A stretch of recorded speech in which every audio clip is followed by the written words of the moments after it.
네, 오늘의 말씀 함께 나누겠습니다. 따라합니다. 믿음이 작은 자여 왜 의심하느냐. 믿음이 작은 자여 왜 의심하느냐. 네, 이렇게 목회를 하시다가 또 안식년을 맞아서 또 이렇게 본국으로 이렇게 한 번씩 오게 되는, 해외 나가서 목회하시는 우리 목사님들은 얼마나 참 힘드실까 하는 생각이 들어요. 외국이라는 그런 환경 속에서 또 늘 우리는 이렇게 고향을 사모하는 그런 마음이 있지 않습니까? 향수병이라는 것도 있고 또 가족들도 있고, 그런 가운데서 그 목회를 꾸준히 해 가신다는 그 자체가 참 훌륭하시다는 생각이 듭니다. 그래서 타지에 계시지만 그런 걸 더 건강하셔야 되고, 또 그 모든 사역 속에 하나님께서 귀한 열매를 풍성히 허락해 주실 줄 믿습니다. 또 자녀를 떠나보내 있는 부모의 마음도 참 무거운 것 같아요. 잘 살고 있어도 부모의 마음은 늘 애절하고 간절한 것이 아닌가, 그런 생각이 듭니다. 그래서 서로가 서로를 위해서 함께 기도하면서 그 사역이, 그 삶이 뜻한 바를 잘 이룰 수 있도록 그렇게 우리 모두에게 하나님께서 은혜를 베풀어 주실 줄 믿습니다. 예, 오늘의 말씀을 통해서 우리는 믿음이라는 주제를 함께 묵상을 해 보려고 합니다. 이게 쉽지가 않습니다. 해서 우리가 같이 고민한다는 것은 참 좋은 것 같아요. 같은 본문으로, 같은 주제로, 같은 내용의 말씀을 함께 나눈다는 것은 특별한 은혜다, 이런 생각이 들고, 물론 그 말씀을 받아들이는 것은 각자가 다 다를 것이고, 또 각자가 받아들이는 양만큼 또 그 말씀은 그에게 은혜가 될 것이고, 또 그것을 해 나가는 모든 책임은 각자에게 주어져 있기 때문에 함께하는 것과 또 자신 스스로 서는 것을 우리는 지혜롭게 잘 해 나가야 될 것 같습니다. 이렇게 똑같은 말씀을 전해도 잘 받으시는 분이 있고 받지 않는 분도 있습니다. 다 어떻게 똑같겠습니까? 같은 말씀도 그 말씀이 자신에게 또 다른 모양으로, 여러 가지 모습으로 와 닿는 모습이 있고, 그런데 또 전혀 와닿지 않는 그런 모습도 있을 수 있겠죠. 하기 때문에 누구의 책임이다, 원망, 이런 것이 아니라 언젠가 그 말씀이 내게 부딪힐 때까지 우린 또 기도하며 또 그 말씀에 임하고 예배를 사모하며 그렇게 나아간다면 성령께서 또 하나님의 음성을 우리 모두에게 들려주실 줄 믿습니다. 오늘의 말씀을 통해서 우리가 생각하고자 하는 것은 믿음이라는 주제입니다. 이 믿음이 나에게 뭔가, 늘 평생 우리가 안고 가야 될 이 문제이고 또 질문이기도 합니다. 믿음은 나에게 뭔가? 그 믿음이 어떤, 뭐랄까요, 움직이지 않는 그냥 그런 물체로 딱 이렇게 있는 것이 아니라 늘 수시로 변하고 움직여지는 것이기 때문에 항상 우리는 이 믿음 앞에서 바르게 서야 되고, 이 믿음이 바르게 우리 가운데서 나타나고 작용하도록 그렇게 힘쓰면서 살아가야 된다는 것입니다. 그래서 이것을 놓치지 않고 산다는 것은 굉장히 중요한데 또 그만큼 어렵다는 뜻이 되기도 합니다. 하기 때문에 우리가 함께 이 주제를 논하게 될 때에 특정히 몇 사람에게 이 주제가 적용되고 나머지 사람에게는 또 아니고, 그런 것이 아니라 우리 모두가 함께 받고 각자가 이것을 갖고 자기 안에서 고민해야 될 그런 주제다, 이렇게 말할 수가 있겠습니다. 예수님의 공생의 사역은 길지 않았죠. 3년입니다. 길지 않았지만 복음서를 보게 되면 참 많은 일이 있었구나, 이런 생각을 우리가 하게 돼요. 말씀을 열심히 가르치셨어요. 그 생애가 짧기 때문에, 그것도 공생애는 더 짧기 때문에 주님께서 주시고자 하는 것은 얼마나 열심히 전달하시려고 애를 쓰셨겠습니까? 그것을 제자들에게 가르치고 가르치고 가르치고, 또 가르치는 것뿐만이 아니라 병자를 고치시고 또 사람들과 함께 대화도 하시고 또 함께 식사도 하시고, 그 모든 순간을 통해서 끊임없이 주님께서는 이 땅에서 사역을 완수하고자 애쓰셨던 그런 모습을 우리는 볼 수가 있습니다. 주님의 다양한 사역 속에서 우리는 또 특별히 우리 눈에 이렇게 보여지는 것은 뭐냐면 주님의 신비한 능력들이에요. 좀 우리가 흔히 할 수 없는 그런 특별한 능력들이 주님을 통해서 나타났다는 겁니다. 물로 포도주를 되게 하는 그런 일도 주님을 통해서 경험을 할 수가 있었고, 또 병자들을 고치는 그런 일도 있었고, 자연을 향해서 명령하는 또 그런 일들도 있었습니다. 참 신비한 일들이 있죠. 오늘 본문도 그 가운데 하나인 말씀이에요. 이 말씀이 오늘 우리에게 무슨 메시지를 주는가 우리가 함께 고민하고 찾아보고자 합니다. 이 이야기는 오병이어로 쭉 이어지는 이야기입니다. 오병이어 사건 다음에 바로 나오는 이야기인데 오병이어도 특별한 능력이죠. 그 오병이어를 가지고 주님께서 축사하시니 그것이 장정만 5천 명 이상의 사람들이 먹게 되었다. 그 산 위에서 만찬이 벌어지는 그 광경들을 한번 생각해 보십시오. 참 대단합니다. 그리고서는 그 여운이 가시도 않은 상황 속에서 주님은 제자들을 배를 태워서 저 갈릴리 호수 건너편으로 보내세요. 근데 주님은 같이 가지 않으시죠. 주님은 그 호수가 마주 보이는 산으로 올라가셔서 거기서 기도하셨다 했습니다. 기도를 얼마나 했을까요? 날이 저물었어요. 날이 저무니까 바람이 불기 시작합니다. 바람이 거세게 부니까 제자들이 타고 가던 그 배가 얼마나 출렁이겠습니까? 바람과 파도가 막 이니까 배가 거의 난파될 직전 가운데 있는 거예요. 얼마나 두려웠겠어요. 시커먼 바다, 한밤에 파도가 치고 배는 막 몹시 흔들리고 정말 그 공포가 컸을 것이다 이런 생각이 듭니다.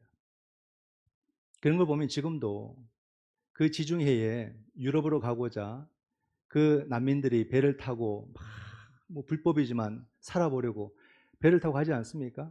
그 작은 배에 수십 명이 넘치게 타서 그 바다에 수장되는 그 일들이 얼마나 지금도 비일비재한지 참 끔찍해요. 물에 빠져서 더 이상 살 수 없다, 가망성이 보이지 않을 때 그들의 그 마음의 두려움이 얼마나 컸을까. 죽은 시체들이 해안가에 이렇게 떠내려오고 조그마한 아기도 떠내려오고 그런 것을 보는 것은 참 가슴 아픈 일이고 어떻게 생명이 이렇게 허무하게 가는 수도 있구나 이런 생각도 들고 생명이 가는 모습들은 참 다양하죠. 그런 가운데서 오늘 본문에 시커먼 바닷속에서 이제 내 생명은 끝이구나 그 순간이 올 때 얼마나 두려움이 컸을까 싶어요. 그런데 그 순간에 제자들이 어떤 형체를 봅니다. 누가 물 위를 그 가운데서 걸어오고 있는 거예요. 얼마나 놀랬겠어요. 그렇지 않아도 겁먹고 있는데 그것까지 보니까 얼마나 놀랬겠습니까? 그래서 유령이다 그랬어요. 유령이다. 근데 주님께서 말씀하십니다. 나니 두려워하지 말라. 안심을 시키셨어요. 그러니까 베드로가 말을 해요. 주여 정말로 주님이시거든 나에게 명하셔서 나로 물 위로 오라 하소서. 주님께서 오라 말씀하셨습니다. 베드로는 배 위에서 뛰어내립니다. 정말 물 위를 걷게 되는 거죠. 놀라운 그 일이 베드로도 경험하게 됩니다. 그런데 베드로가 바람과 파도를 보고 다시 그 마음에 두려움과 무서움이 공포가 확 밀려오는 겁니다. 그러니까 베드로의 몸이 물에 다시 빠져버리는 거예요. 주여 나를 구원하소서 급하게 소리 질렀어요. 주님께서 그 베드로 손을 꽉 잡으십니다. 그리고 그 베드로를 또 올리시고 베드로에게 말합니다. 믿음이 적은 자여 왜 의심하느냐 이렇게 말씀을 하셨어요. 근데 이 말씀과 유사한 말씀이 마태복음 8장에도 나옵니다. 우리가 금방 찬송가 불렀던 그 내용이에요. 그때도 배를 타고 갈릴리 호수를 건너는데 이때는 주님이 함께 계셨어요. 한참을 나가는데 또 바람이 불고 파도가 일기 시작하는 거예요. 이젠 배 안으로 물이 막 들어오기 시작해요. 제자들이 열심히 막 물을 퍼내는데 감당이 안 돼요. 들어온 양이 더 많아요. 정말 죽게 된 겁니다. 근데 주님은 배 앞머리에서 주무시고 계시는 거죠. 그러니까 제자들이 막 말을 해요. 주여, 우리가 죽게 되었는데 주무십니까? 우리를 구원하소서. 그렇게 이야기를 합니다. 주님께서 일어나셔서 제자들을 꾸짖죠. 왜 두려워하느냐? 믿음이 적은 자들이여. 이렇게 말씀을 하십니다. 그리고는 바람과 바다를 꾸짖으시니 잔잔해졌다. 이렇게 성경은 우리에게 말해주고 있죠. 여러분, 오늘 본문 마태복음 14장과 마태복음 8장은 우리에게 동일한 한 문장을 보여줍니다. 믿음이 적은 자여. 이 말이에요. 믿음의 연약함이겠죠. 흔들리는 불안한 두려움에 빠진 그 마음이 결국 믿음이 적은 자를 만들게 되는 거죠. 이게 오늘 우리들을 향한 주님의 말씀이 아닐까? 오늘 우리의 모습이 참 믿음이 작은 자의 모습. 참 이 모습, 늘 두려움과 염려에 빠져 있고 나름 큰 믿음을 소유하고 싶은데 큰 믿음을 소유한 적은 한 번도 없는 것 같고 계속 내 믿음은 쪼그라드는 것 같아서 더 이상 보이지 않을 만큼 내 믿음의 모습이 그와 같이 된 것이 아닐까. 늘 우리는 우리 자신을 보면은 이런 모습들을 보게 됩니다. 나에게 대해서는 소극적이고 또 비판적이고 비관적이고 내 믿음의 모습이 너무나도 작아서 보이지 않을 정도로 그런 우리들의 모습을 보게 되는 거죠. 복음서는 전부 다 믿음의 이야기예요. 마태, 마가, 누가, 요한 전부 다 믿음의 이야기입니다. 지난번에 예를 들었던 마태복음 15장의 그 가나안 여인, 이야기는 참 멋있어요. 멋있는 건 다 여인에게서 나오는 것 같아요. 그리고 또 이방인들. 참 이 가나안 여인의 모습이 얼마나 멋있는가. 예수님으로부터 정말 모욕적인 말씀을 들었거든요. 모멸감이 느껴질 거예요. 그럼 웬만한 사람들은요, 내가 죽는 한이 있어도 그냥 돌아섭니다. 근데 이 여인은 주님 앞에서 뭐라 대답을 합니까? 주여 맞습니다. 그러나 개들도 주인의 상에서, 제 주인의 상에서 떨어지는 부스러기를 먹나이다. 너무 멋있는 고백을 한 거예요. 주님이 놀랐어요, 주님이. 그 주님께서 뭐라 말씀하십니까? 내 믿음이 크도다 했어요. 내 믿음이 크도다. 너의 소원대로 되리라. 그냥 다 줘버리시는 거예요, 주님께서. 그런 믿음을 보신 거죠, 주님이. 마태복음 17장에도 보면 변화산 사건이 나오거든요. 이것도 주님의 하나의 능력이죠. 완전히 다른 모습으로 변모하신 그 사건 아닙니까? 근데 그 사건이 있을 때에 다른 사건이 동시에 이루어지고 있었어요. 그게 뭐냐면 산 아래에서 있죠. 주님이 막 변모하시는 그 놀라운 베드로가 여기가 좋사오니 막 초막을 짓고 막 그런 얘기 할 때 밑에서는 어떤 일이 있었냐면 한 사람이 간질병에 걸린 자신의 아들을 데리고 왔어요. 주님께 데려와서 치료받고 싶었죠. 근데 주님이 산 위로 올라가셔서 안 계셨고 제자들에게 그것을 요청했어요. 내 아들을 좀 고쳐주시오. 근데 제자들이 그 아이를 고쳐보려고 정말 진땀을 흘리면서 노력을 했지만 못 고쳤어요. 주님께서 산 아래로 내려오셨습니다. 내려오니까 뭐가 이미 수근수근하고 뭔가 일이 있었던 거예요. 무슨 일이냐 물으니까 이 아이를 우리가 고쳐보려고 했는데 죄송하게도 못 고쳤습니다. 주님께서 꾸짖었습니다. 언제까지 이러고 있을 거냐. 그렇게 말씀하시고서 주님께서 그 아이를 고치세요. 고치고 나니까 제자들이 물어요.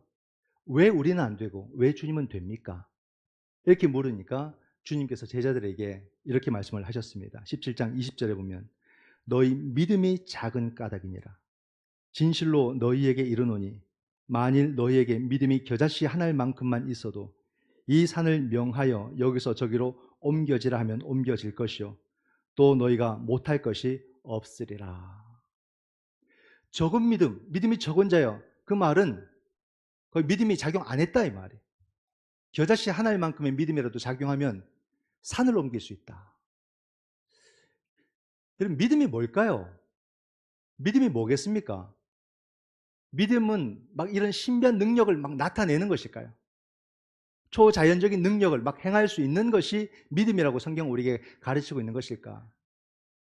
요즘 OTT에 보면은 인기 있는 여러 작품들 중에 무빙이라는 게 있습니다.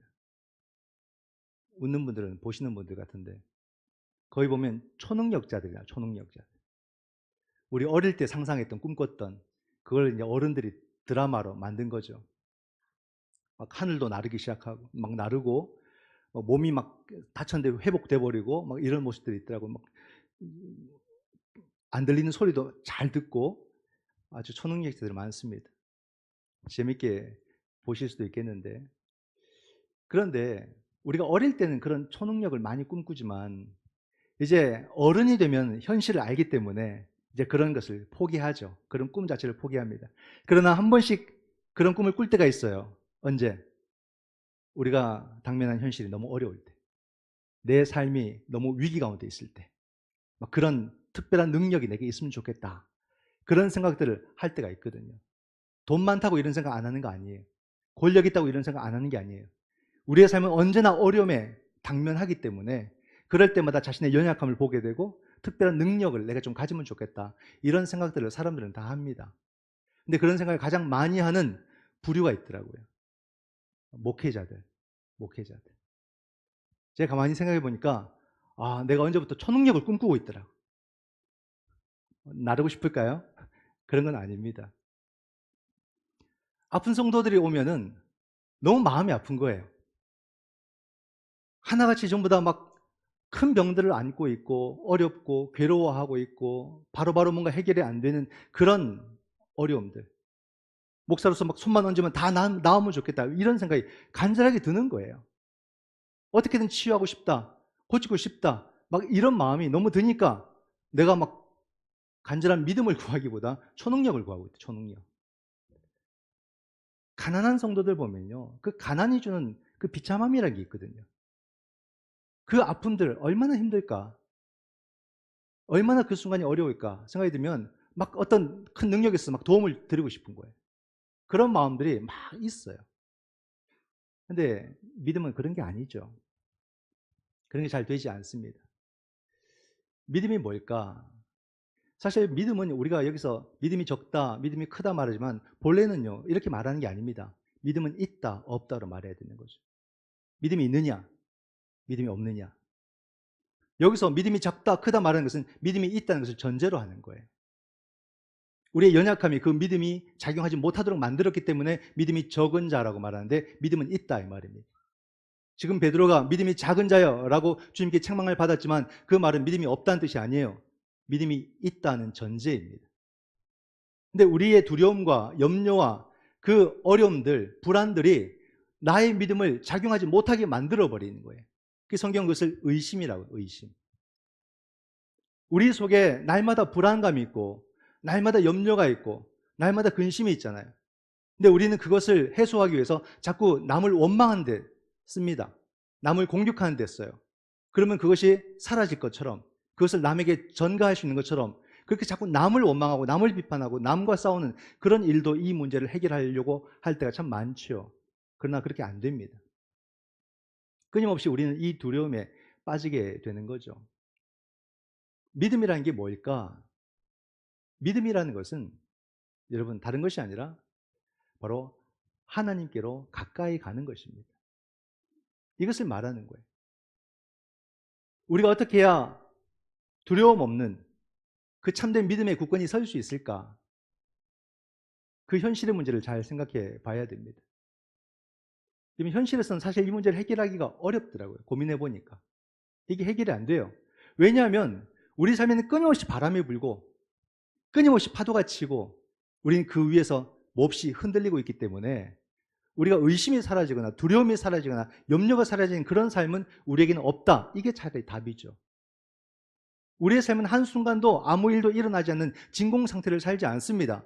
끊임없이 무언가가 일어나고 우리를 뒤흔드는 그 일들 속에서 우리가 살아가기 때문에 이 두려움과 염려를 벗어날 수가 없다는 거예요. 그럼 우리의 최선이 뭐냐? 최선은 바로 이 말씀이죠. 믿음으로 가까이 가는 거예요. 믿음으로 끊임없이 가까이 가려는 그런 노력, 그런 애씀이 우리 속에 있어야 되는 겁니다. 성경 전체가 우리에게 말하고 있는 것이 뭡니까? 성경의 전체의 주제는 죄와 구원이고 이것을 말하기 위해서 끊임없이 우리에게 믿음을 요구하고 있는 거예요. 믿음. 그 믿음을 열심히 요구합니다. 그럼 내가 주여 믿나이다, 믿습니다, 믿습니다 이 말을 반복하면 그 믿음이 막 살아날까? 우리 믿음을 오해한 거죠. 믿음은 마음의 어떤 느낌이나 보이지 않는 그 어떤 것을 말하는 것이 아니에요. 믿음은 너무나도 구체적인 겁니다. 믿음은 뭘 말하냐면 하나님과의 관계를 굳건하게 하는 것을 믿음이라 말하는 거예요. 예수 그리스도와의 관계를 굳건히 하는 것을 믿음, 성령님과의 관계를 굳건히 하는 것을 믿음이다. 성경은 그렇게 말합니다. 어떤 느낌, 어떤 힘 이런 것이 아닌 거예요. 나와 하나님 사이에 이 관계를 바르게 세워나가는 것, 이게 진짜 믿음이다. 예수 그리스도와 나와의 관계를 온전하게 세워나가는 것, 이게 참 믿음이다.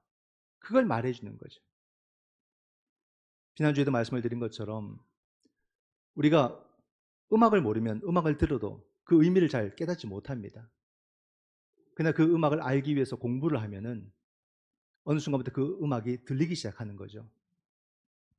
미술도 마찬가지죠. 그림을 보아도 이게 무슨 의미인지 잘 안 보여요. 그러나 우리가 관심을 갖고 공부를 하면은 어느 순간부터 그 그림이 의미하는 그 모습이 보이기 시작하는 겁니다. 시도 마찬가지죠. 시의 언어를 관심을 갖고 배우기 시작하면 그 짧은 시가 담고 있는 어마어마한 세계를 그때부터 보게 되는 거예요. 배운다는 것은 거기에 가까이 간다는 거거든요. 우리가 하나님을 알고자 할 때 성령께서 하나님과 나와의 관계의 문을 열어주신다는 말입니다. 그냥 내가 가면 만날 수 있는 것이 아니라 성령께서 만나게 해 주실 것이라고 우리에게 성경에서 약속을 하고 있기 때문에 누구든지 내가 주님께로 가고자 하면 그 문을 성령께서 열어주신다는 말이에요. 성령의 역사인 거예요. 하나님께 가고자 하면 하나님께서 그 관계의 문을 열어주십니다. 그러므로 그 하나님을 만나게 되죠. 근데 오늘날 그리스도인들이 하나님께로 가려고 하지 않는 것이 문제라는 말이에요. 내 삶의 구원을, 내 삶의 평안을, 내 삶의 즐거움을, 내 삶의 안위를 자꾸 다른 것을 통해서 경험하고 싶어하는 마음이 오늘날 우리들의 마음이 아닐까? 하나님께로 가는 길을 자꾸 이렇게 둘러가려고 해요. 둘러가려고. 편법을 쓰는 거예요. 좀 이거 누려보고, 좀 내가 경험해보고, 내가 나중에 하나님께 올인하겠습니다. 이런 마음들이 많아요. 그러나 여러분, 하나님은 만홀히 여김을 받지 아니하시고 우리가 하나님을 기만할 수 없다는 사실이에요. 우리의 이 잔꾀를 하나님이 모르실 리가 없습니다. 그러므로 둘러가는 시간은 인생을 낭비하는 시간입니다. 우리의 모든 것은 하나님께 걸어야 되는 거예요. 하나님께로 가서 내 삶의 구원을, 하나님께로 가서 내 삶의 평안을, 하나님께로 가서 내 삶의 안위를 얻는 거죠. 다른 것을 통해서 그것을 얻을 수 있다고 생각하는 자체가 이미 우리의 신앙이 변질되었다라는 뜻입니다. 오늘 우리의 삶이 어떠해야 되는가? 어떻게 해야 우리가 하나님께로 가까이 나아갈 수 있는가? 여러분, 하나님께 가까이 나아간다는 것은요, 정말 하나님, 내가 이제서 보니까 내 모든 삶이 다 하나님의 은혜였습니다. 이 고백을 하는 거예요. 전부 다 하나님의 은혜였던 겁니다. 하나님께 나아간 사람은 결국 그 마음일 때 갈 수 있는 거죠. 내 모든 삶을 하나님의 은혜라고 고백할 수 있을 때 비로소 하나님께로 나아갈 수 있다라는 사실입니다. 그 사람은 자기 삶을 하나님의 은총 자체로 보는 거예요. 내 숙으로 내 삶을 세운 것이 아니라 내 삶을 하나님의 은혜로 받았다, 거저 받았다, 선물로 받았다, 이렇게 고백하게 되는 겁니다. 실제 보면 그래요. 하나님이 내 삶을 허락하셨고 또 그 삶을 허락하신 하나님께서 내 삶에 필요한 모든 것을 하나님의 은혜 가운데 공급해 주고 계신 거죠. 나의 죄의 문제도 십자가의 구원으로 해결해 주시고 구원받은 자라고 그 구원받은 자답게 살도록 하나님께서 얼마나 많은 은혜를 내 삶 속에 부어주셨는가. 하나님이 허락하시고 하나님이 채우시고 하나님이 인도해 주시는 그 삶이 바로 내 삶이었구나, 이걸 보게 되는 거예요. 이 사실을 볼 때, 이 사실을 알 때 다른 것에 견눈질하지 않고 하나님께로만 집중할 수 있게 되는 겁니다. 이 고백이 안 되면 자꾸 딴 데 기웃거리게 되는 거예요. 둘러가고 싶은 거예요. 그냥 내 모든 것이 하나님께로부터 거저받은 은혜요, 내 모든 삶을 하나님이 채우신다는 그 사실을 바라보게 될 때는 더 이상 다른 것에 한눈 팔지 않게 되고 하나님에게만 집중해서 가는 그런 믿음의 삶을 살아갈 수가 있더라, 이 말입니다.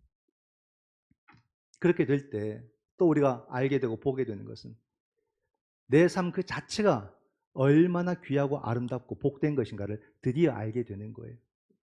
내 삶에 무언가를 채우고 무언가를 덧입어서 내 삶이 아름다워지는 것이 아니라 이미 허락받은 내 삶 그 자체가 아름다운 거예요. 여러분, 다른 모든 생명들이 얼마나 아름다운 존재인지 아셔야 돼요. 뭔가 자꾸 평가하려고 하고 판단하려고 하고 그러면 안 돼요. 그게 얼마나 죄 짓는 것인지 알아야 돼요. 그냥 그 사람은 그 사람 자체로 아름다운 것이고 그 사람이 사는 그 인생 그 자체로 이미 복되고 아름다운 거예요. 얼마나 아름다운 가치를 갖고 있는 사람인지 우리가 볼 수 있어야 됩니다. 내 삶이 귀하고 그들의 삶이 귀함을 볼 줄 아는 것이 진짜 하나님의 믿음인 거죠. 하나님이 허락하신 자연도 보세요. 이 자연을 뭐 어떻게 해야 더 아름다워집니까? 그 자체로 완벽하고 그 자체로 아름다운 거예요. 하나님의 피조세계를 보십시오. 자꾸 인간이 뭔가 손을 대니까 그게 더러워지고 오염되고 훼손되는 거 아닙니까? 오염수를 붓는 것도 하나님의 창조 질서를 파괴하는 거죠. 그래서 안 된다, 이 말입니다. 해서는 안 된다는 거예요. 정치인들이 어떤 논리로도 싸울 수 있고 논쟁도 할 수 있어요. 그러나 어떤 논리로도 하나님의 자연을 파괴하게 놔둬서는 안 된다는 거죠. 한국교회가 다 똑같은 이제 마음을 모았고 또 진보나 보수를 다 떠나서 거의 대부분이 아마 이 오염수 반대에는 찬성을 하는 걸로 알고 있습니다. 이건 우리가 신앙의 시각으로 봐야 되는 거예요. 하나님의 세계를 그렇게 우리가 허무하게 오염시킬 수 없다는 것을 우리가 믿음으로 보아야 되고, 우리가 고백해야 되는 것은 하나님이 거주시는 모든 은혜를 누리는 자격도 우리에게 있지만 그것을 지켜내는 책임도 우리에게 있다는 것을 알아야 되는 거예요. 모든 것을 믿음의 가치로, 믿음의 시각으로 볼 줄 알고 판단할 줄 알아야 은혜를 은혜 되게 하는 것이다. 얼마나 우리에게 믿음이 요구됩니까? 근데 보십시오, 여러분. 믿음이라는 것은 하나님께로 자꾸 가까이 가는 것이고, 하나님과의 관계를 굳건하게 하는 것이고, 모든 것이 은혜임을 알고 그 은혜임을 고백하는 것이라고 이렇게 이야기를 했는데, 베드로가 이걸 몰랐겠습니까? 문제는 그거예요. 베드로도 알죠. 알았죠. 그러나 그 베드로의 현실을 보아야 되는 거예요. 지금 베드로의 자리를 보아야 되는 거예요. 바람과 파도에 몹시 흔들리는 그 배 위에 있는 것이 베드로의 현실이다, 이 말입니다. 오늘 우리의 상황이 그런 거 아니겠습니까? 바람과 파도가 없기를 간절히 바라지만 한 번도 없은 적이 없는 것이 우리 인생 아닙니까? 그 위에서 몹시 흔들리는, 늘 배멀미 하는 것이 오늘 나의 모습 아닙니까? 그럼 똑같아지는 거예요, 여러분. 믿음이 적은 자여, 소리 듣는 겁니다. 벗어날 수가 없어요. 이게 나의 모습이다. 늘 구토하고 있어요. 늘 흔들려 괴로워요. 이 삶을 주체할 수가 없습니다. 그걸 주님께서 아셨죠. 그 주님께서 감람산에서 자기 한계 속에 있는 제자들에게 뭐라 말씀하십니까? 깨어 기도하라. 너의 마음은 원이로되 육신은 약하도다. 내 마음은 큰 믿음이고 싶어요. 정말로 주님 앞에도 사람들 앞에서도 큰 믿음을 보이고 싶은 게 나의 마음이다. 근데 현실 앞에서 흔들릴 수밖에 없는 이 연약함 때문에 그럴 수가 없더라, 이 말이에요. 누구는 큰 믿음, 누구는 작은 믿음이 아니라 우린 다 우리의 믿음이 작은 믿음으로 보여질 수밖에 없더라는 거예요. 이게 나의 현실 아닙니까? 나의 한계 아닙니까? 어떻게 해야 내가 이 작은 믿음에서 벗어날 수가 있겠습니까? 정말 주님께 그렇게 물어보고 싶어요. 근데 여러분, 답이 이 이야기 속에 있는 거예요. 그게 뭐냐면 오늘 말씀 속에 주님께서 배 위에 오르셨더라 이렇게 말씀합니다. 이게 답이었던 거예요. 아무리 바람이 불고 아무리 파도가 쳐도 주님께서 내 인생의 배 위에 오르셨느냐, 이게 관건이더라 이 말이죠. 주님이 내 배 위에 오르셨다면 우리는 그 파도로 인해서 괴로워하지 않게 되고 그 바람으로 인해서 염려하지 않게 되고, 그러므로 의심 없는 믿음을 소유하게 될 것이다 이 말입니다. 배에 물이 들어오는데 주님께서 배 앞에서 주무시고 계시는데 그들은 주님과 함께 있다고 느끼지 않았던 거예요. 그러므로 주님이 함께해도 주님 없는 자들로서 두려움과 염려 속에 있었고 그들은 믿음이 적은 자라고 그렇게 책망을 받았던 거죠. 오늘 우리는 우리 삶 속에 내 인생에 흔들리는 배 위에 주님이 계시다면 그는 어떤 바람과 어떤 파도 속에서도 주님이 주시는 평안과 주님이 주시는 안위를 풍성히 누리게 될 줄 믿습니다. 그러므로 여러분, 우리에게 믿음이라는 것은 주님과 함께 하는 거예요. 어떤 신비한 마음을 가지는 것이 아니라 주님이 내 인생의 배 위에 오르시기를 간절히 사모하는 것이 우리의 믿음이고, 그 사람은 주님의 구원을 보게 될 줄 믿습니다. 그럴 때 베드로를 보십시오. 바짝 엎드리지 않습니까? 머리를 숙이고 엎드리고 뭐라 고백합니까? 진실로 당신은 하나님의 아들이십니다. 주님을 영접하게 되는 모든 사람들은 바로 주님께 이러한 고백을 드리게 될 줄 믿습니다. 우리 모두 내 인생의 배 위에 주님을 모심으로써 어떤 바람과 풍랑 속에서도 주님의 구원을 경험하시고 주님을 하나님의 아들로 고백하는 우리들의 큰 믿음이 다 되시기를 주님의 이름으로 축원드립니다. 아멘. 기도하겠습니다.